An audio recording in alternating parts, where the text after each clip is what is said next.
Welcome to the Simply Vegan podcast, brought to you by the team at Vegan Food and Living, the UK's best-selling vegan magazine. I'm Holly Johnson, and each Tuesday I get together with my colleague Molly Pickering to share what we've been eating, what's got us thinking, and the new products that are worth trying. And don't miss our Thursday podcast, where we chat to some of the leading names in veganism.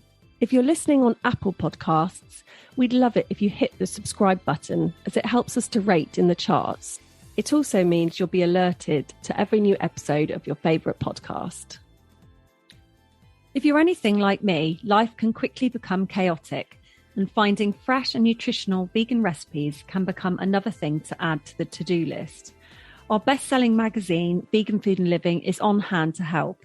You can join us today and try an issue for just 99p by visiting veganfoodandliving.com/podcast or using code podcast when you order with us.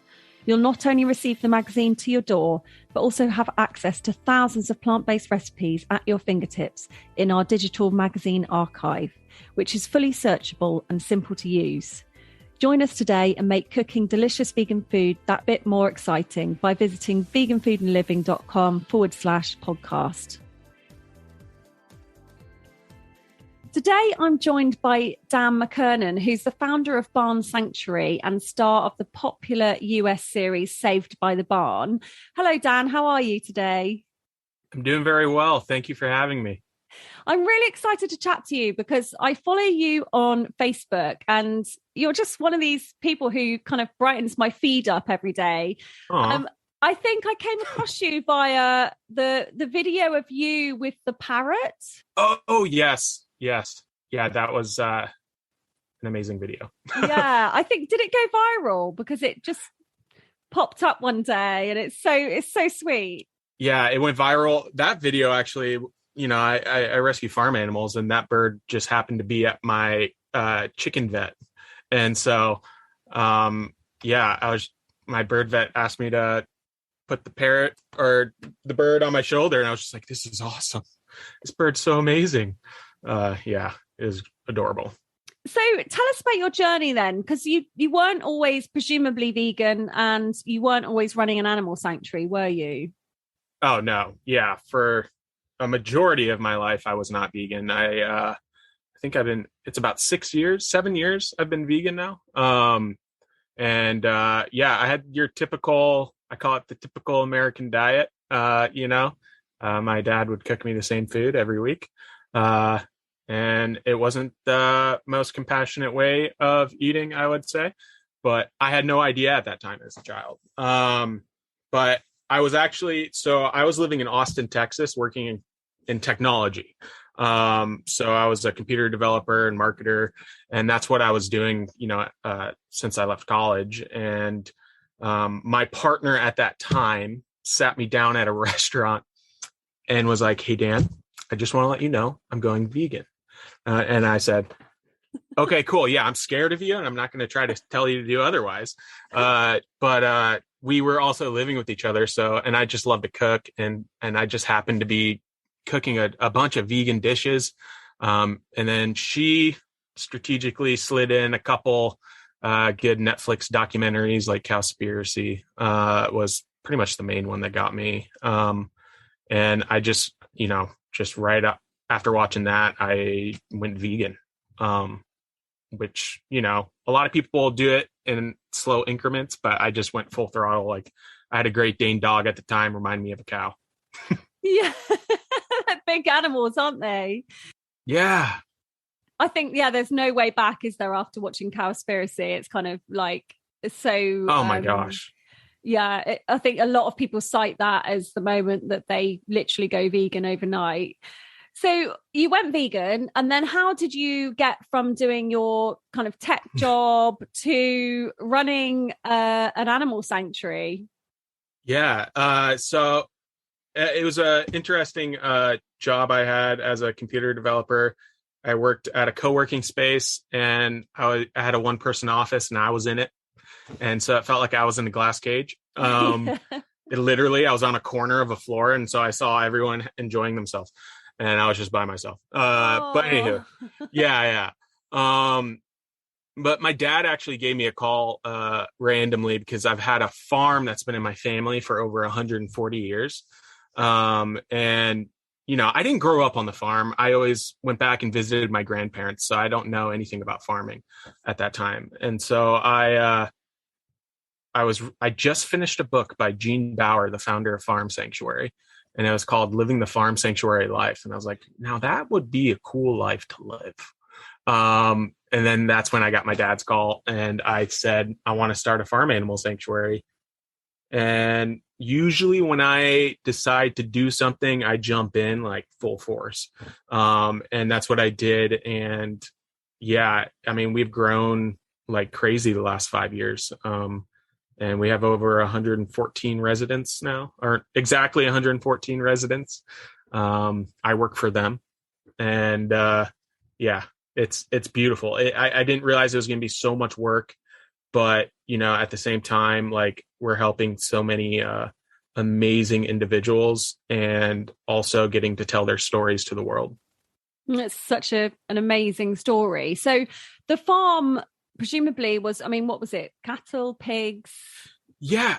So the farm was, I mean, it was sitting for 30 years, wasn't really doing anything. But when my dad was in high school, and my grandpa, like it was just a hobby farm for the immediate family. So, yeah, they had a mixture of dairy cows, some pigs, some goats, sheep, chickens. Yeah.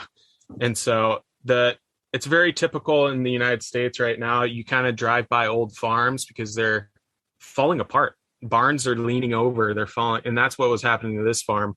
And it was really cool to be able to bring life back into it and provide a home for, like I said, these amazing animals. Also influence the local community. We're surrounded by farmers and they just love what I'm doing. And my motto is always about planting seeds. Yeah. And don't preach too hard, but plant those seeds. That is definitely the way forward. I think I've kind of, I think when you first go vegan, you kind of want to shout to the world, don't you? Look, you get angry. I know.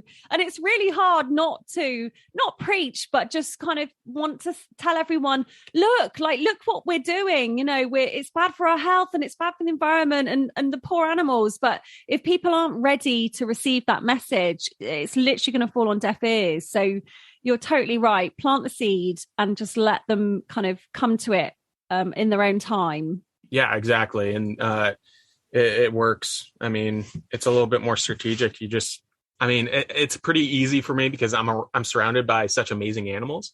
And so I just flip out my camera and be like, who knew a cow could just kick it with you in a pasture and lay her head on your shoulder? Yeah. Let me share it with the world. And everyone's like, oh my gosh, like what?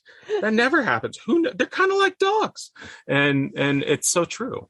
Yeah, they are. They really are. I just wish kind of everyone made that connection. So the farmers all around you, they were okay with it. They're skeptical. Even my dad was skeptical. I mean, my dad works for the sanctuary now. He went vegan at 64. Wow. Yeah. So he wasn't vegan at the beginning. But I was like, in due time, my dad has a heart of gold and I know that would happen. And his story is amazing. So I definitely won there. Well done. Yeah. And he has such great relationships with the farmers because we still need to get local hay. Or if there's, it's a fine line too, also where you don't want to support the, ginormous ag industry, but for some people it's a way of life. And if we can steer them away from that by working with them and trying to create a business strategy or whatever, I'll definitely do that. But yeah, they were skeptical, but then they noticed people were visiting. They noticed that we were getting donations. They're like, huh, y'all got something here. You're doing something. And they hit me up if there's an animal that's hurt and they'll surrender them and I'll be able to either they'll live with us or I'll find a forever home for them. That's fantastic. It's that sort of classic argument, isn't it, for vegans anyway? Do you kind of only buy from companies that are fully vegan or do you buy the plant-based option from a predominantly meat-based business? But I think if you're if you're kind of showing there's a demand for those products, it can only be a good thing. I think it's all about, you can be polarizing opposites, but it's about finding common ground with each other. I think that's the best way to create magnificent change in this world is, coming together as humans and like that respect each other and finding common ground. And once you're in the middle, both of you will gravitate to the better, most humane, compassionate way of living. Yeah, it's very easy to kind of have that, vegans versus farmers thing, isn't it? And, I think to move forward in a positive way, we need to kind of do away with that. What was it like, starting up the sanctuary? How did you start fundraising and things like that? Because you presumably had no income. Yeah, I quit my job. It was nuts. It was, I actually worked my full-time job for a year while like trying to fundraise. But my background is in like, growth marketing as well. Like, how do you get someone to download a mobile app? And so I'm like, how do you get someone to donate? And I was just like, oh, it's really easy. The donations is easier than trying to get someone to download a mobile app. But, it was great. And it's important to tell the stories of the animals. And that's what I did.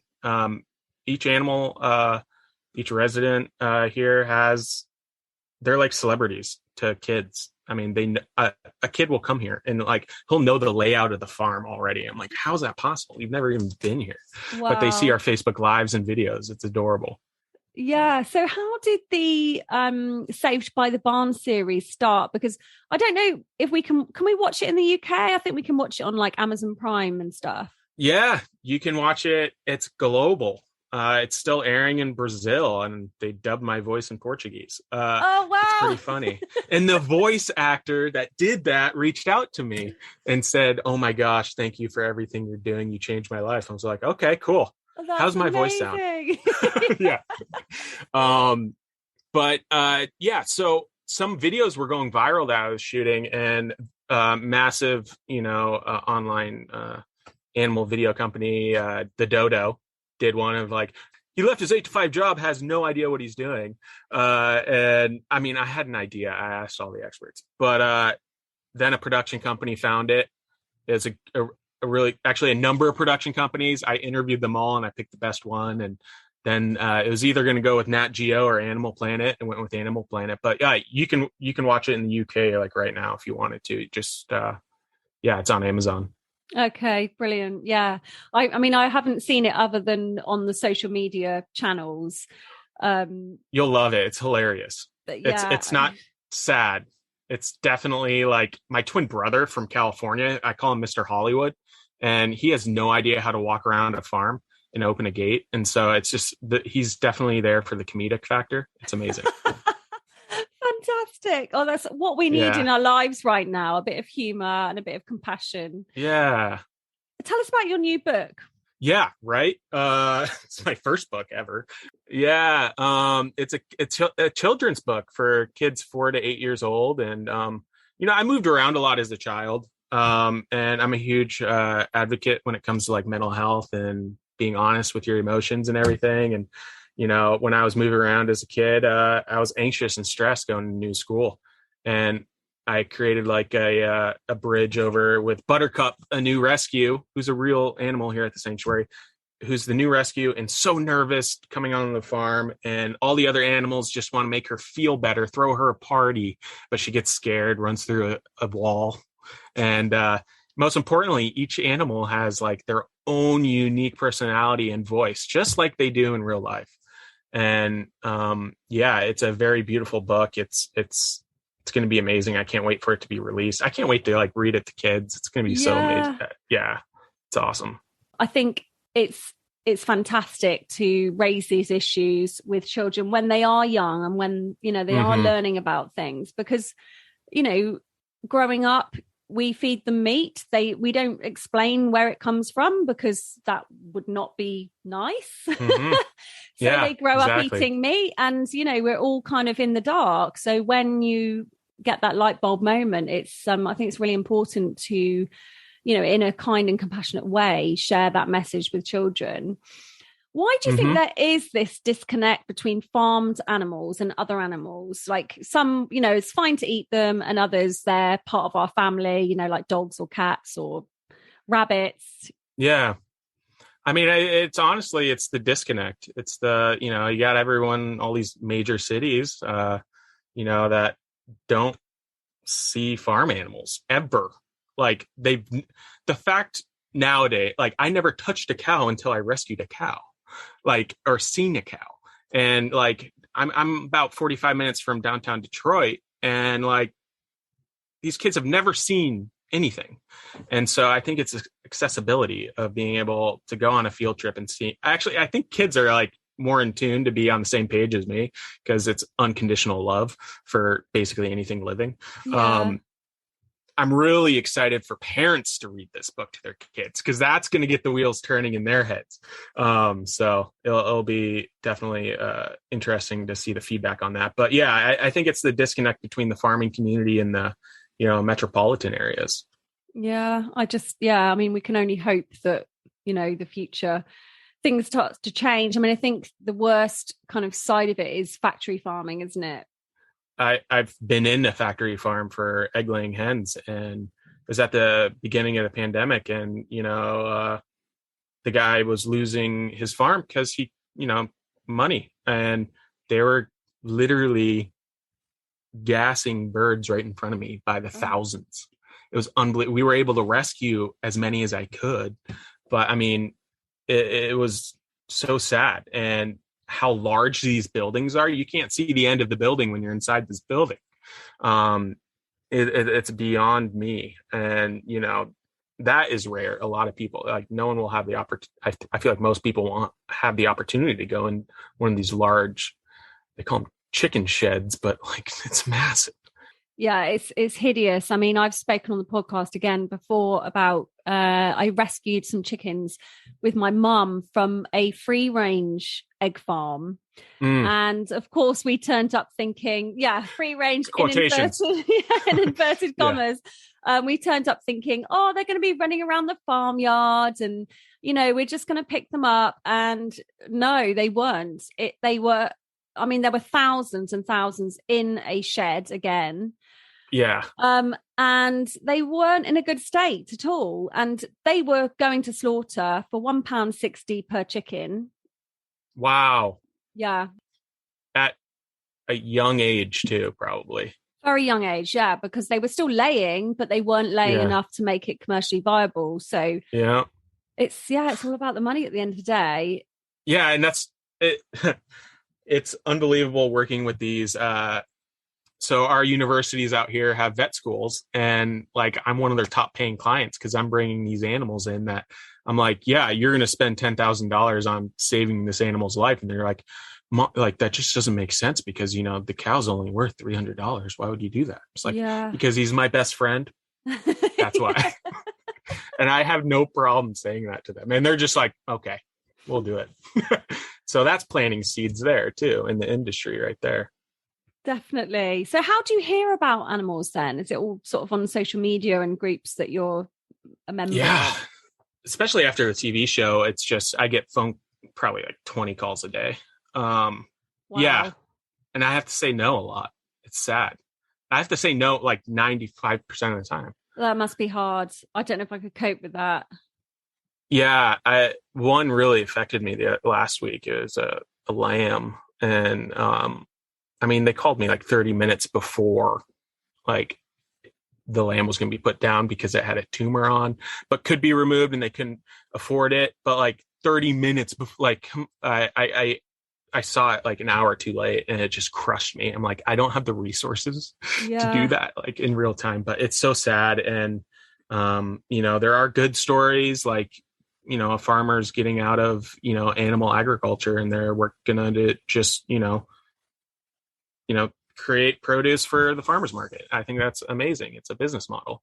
So, it's hard. There's not a shortage of animals that need to be rescued, sadly. Yeah, definitely. Well, you're doing amazing work. what do your kind of family and friends feel then? Because obviously it's been a huge life change for you. How did they react? Yeah. I think with my dad, it was definitely, he didn't go vegan at first. I mean, he loves his sweets. So, those chocolate chip cookies that cost like 99 cents at the store. Yeah. But I was like, Dad, you could get the vegan version of these, man. But it affected him because he was actually going up north for holiday, for Thanksgiving out here, thanks to living, as I like to say. Yeah. And he's like, Dan, I can't do it. I can't eat it, a turkey. And Amazing. I was like, I know, Dad, here, this is what you should get from the supermarket. It's totally vegan and it still tastes amazing. Yeah. And it's easy to cook. So, exactly. Yeah. And that was pretty cool. But, my older brother who still eats meat, like I said, there's only so much preaching you can do. But he's eating way less meat than before. And, I think that has saved countless number of animals. And then my twin brother, who was on the show, is now a plant-based chef out of Chicago. Wow. So it's just like you give positive vibes out without being too angry. And there is a place to be angry. And I think I do believe that there's a place for that in the animal rights movement, especially. And but there's also like a very calm way of going about it. It does take longer sometimes, but my twin brother became a plant-based chef. What? That's amazing. Yeah, it's really cool. Are you identical? No, we're fraternal, but he's on the show. I am taller and better looking. I have to say that on air. We give each other, we're so sarcastic when it comes to us. We just banter back and forth in the show. It's just really, they say it's like reality TV, but it's really just a docuseries.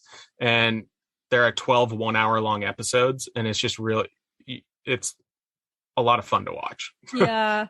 Well, us guys in the UK need to get on board and have a watch rather than just follow you on social media. I think we have to pay for it on Amazon. Yeah, we all do. Yeah, it's on demand. You got to pay for it, sadly, nowadays. Yeah, it's not on cable anymore. Right. It did air on cable in the UK, but I don't know if they're doing reruns at this moment. Okay. So. I think you're worth it, Dan. I think you're worth the investment. Well, thank you. Well, it's been so lovely to chat to you. Just quickly before you go, do you know Esther the Wonder Pig? I do know Esther the Wonder Pig. They are about 6 hours from me. I've chatted with them online a little bit. I have not physically met Esther the Wonder Pig, which I need to do. I'm realizing that. So yeah, they're amazing. Yeah, any listeners should definitely follow Esther the Wonder Pig, as well as obviously Barn Sanctuary. Esther was rescued as a sort of a baby, wasn't she? And they thought that she was like a mini pig, a micro pig or something. And she's definitely not at all. I have 30. I call them land sharks because they're just so big. We have 30 of them here on the farm. Wow. They're amazing, though. They're so intelligent. Oh, it's so amazing. They're incredible animals. I just wanted to say that the book comes out on April 5th. I think it's the same day in the UK. I'm not sure, but Amazon knows what day it comes out. And if you want to learn more about Barn Sanctuary, you can check us out on Facebook or at our website. Definitely. You are so worth a follow. You just brighten my day when I see your feed. Aww. So thank you. Thank you. Well, I hope you enjoyed listening to Dan's story and all the incredible things he's doing for the animals out in the USA. I'll be back on Tuesday with Molly as usual, and next Thursday, I'm very excited to say, I will be chatting to Alicia Silverstone, star of 90s classic Clueless and author of The Kind Diet. So that will be one episode not to miss. In the meantime, make sure you subscribe on your platform of choice and leave us a review. We love to hear what you think.